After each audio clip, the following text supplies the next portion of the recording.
अस्सलाम वालेकुम, मैं सईद अलवी और आप देखें मुकालमा। नाज़रीन, इस वक्त जो ताज़ा तरीन सूरत-ए-हाल ये है कि ईरान और अमेरिका के दरमियान एक डेडलॉक कायम है। अमेरिका और ईरान की तरफ से यही कहा जा रहा है कि किसी तरीके से, जैसे अमेरिका ये चाहता है कि मुकम्मल तौर पर जो न्यूक्लियर एसेट्स के हवाले से वो बात कर रहे हैं, ईरान डायरेक्टली वो मान जाए, लेकिन ईरान का कहना है कि जब तक सूरत हाल क्लियर नहीं होती, नेवल ब्लॉकेट ख़त्म नहीं कर दिया जाता, अब होर्मुज़ खुल नहीं जाती, हम आगे नहीं बढ़ सकते। बाहर सूरत दोनों अतराफ से इस वक्त गुफ्त शनीद जो है डायरेक्ट तो नहीं है लेकिन इनडायरेक्टली जारी है।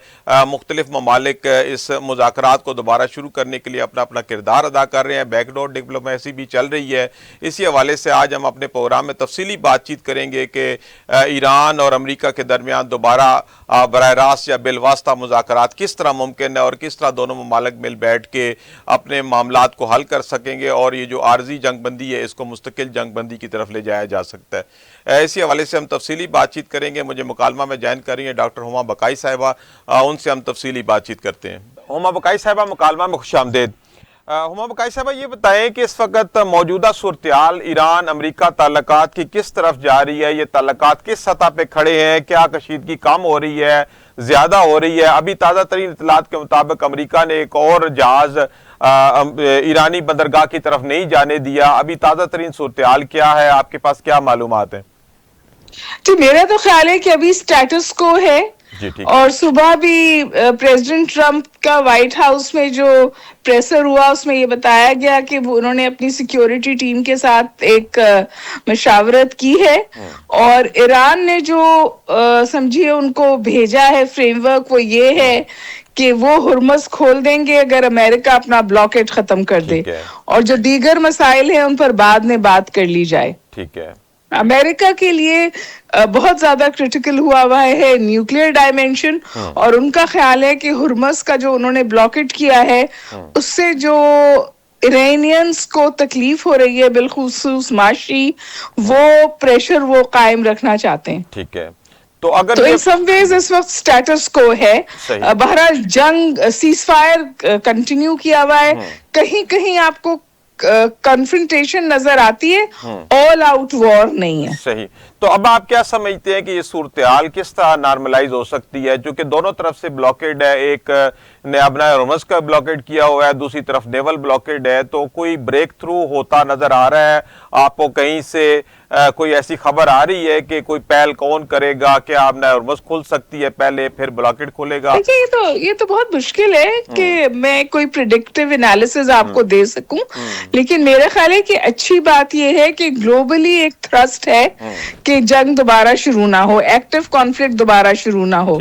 और जो मॉस्को में कॉन्वर्सेशंस हुई हैं, जो दीगर ममालिक में कॉन्वर्सेशंस हुई हैं, और जिस तरह एक आपको ग्लोबल डिप्लोमेसी नजर आती है जिसमें आप न्यूजीलैंड के प्राइम मिनिस्टर भी पाकिस्तान फोन कर रहे हैं और दीगर वजीर खारजा का भी राब्ता है पाकिस्तान से, वो इस बात की तरफ इशारा करता है कि ग्लोबल थ्रस्ट है कि हम अमन की तरफ किसी तौर बढ़ ही जाएं।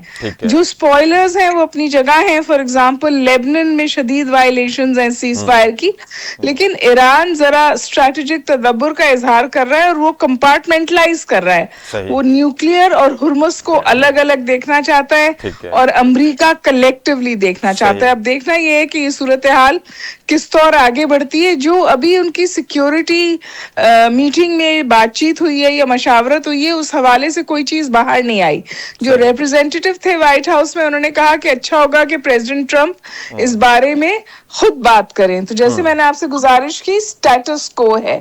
थैंक यू जी। सही जी जी, बहुत शुक्रिया जी। बिल्कुल, हुमा बकाई साहिबा हमारे साथ बात कर रही थी। वो बता रही थी कि इस वक्त जो मामला चल रहा है ईरान और अमेरिका के दरमियान, ये अभी स्टेटस को पे कायम है, किसी तरफ से कोई अभी ब्रेक थ्रू होने की तवक्को नहीं की जा रही। अभी ईरान ने भी अपना होर्मुज़ बंद की हुई है, इसी तरह नेवल ब्लॉकेड भी जो अमेरिका की तरफ कायम है।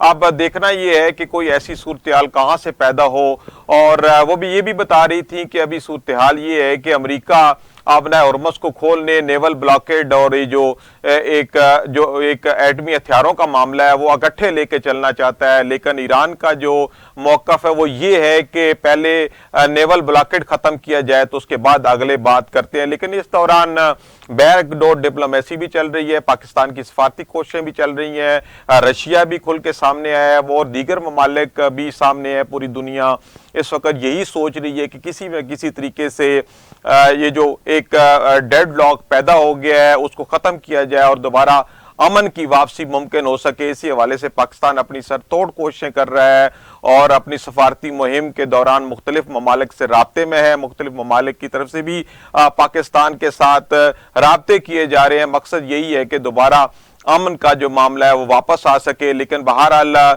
ये अब सारे का सारा मामला अमेरिका की तरफ से है कि वो अपने हॉर्मस और नेवल ब्लॉकेड के ऊपर पहले बात करता है या नहीं करता। चूंकि अगर न्यूक्लियर हथियारों की बात की जाए तो इस वक्त ईरान मुकम्मल तौर पर डिटरमिन्ड है। वो ये कहते हैं कि नहीं, हम कतई तौर पर न्यूक्लियर हथियारों के ऊपर ऐसी कोई बात नहीं करेंगे, ये हमारा हक है हमने। और ख़ास तौर पे वो ये कहते हैं कि हमारा चूंकि जो न्यूक्लियर प्रोग्राम है वो पुरअमन मकासद के लिए है, तो इसलिए हम पुरअमन मकासद के लिए जो हमारी न्यूक्लियर कैपेबिलिटी है उसका हम मुकम्मल तौर पर ख़त्म नहीं कर सकते। लेकिन अमेरिका की तरफ से कहा जा रहा है कि जब तक एटमी जो इतनी भी रिसोर्सेज इनके पास मौजूद है, इनरिच्ड जो यूरेनियम मौजूद है, वो किसी तीसरे मुल्क के हवाले नहीं कर दिया जाता, इस मामले को मुकम्मल बंद नहीं किया जाता, तो हम आगे नहीं बढ़ेंगे। बहरहाल डेडलॉक की सूरत मौजूद है, देखते हैं आगे सूरत किस तरफ निकलती है। मीनवाइल स्पाइलर्स भी अपना अपना काम दिखा रहे हैं, भी कोशिश कर रहे हैं किसी तरीके से इस मसले को हल होने से पहले ही कोई मामलात खराब हो जाएं। जैसे खासतौर पे इसराइल के हवाले से अगर देखा जाए तो इसराइल की तरफ से जो जंग बंदी की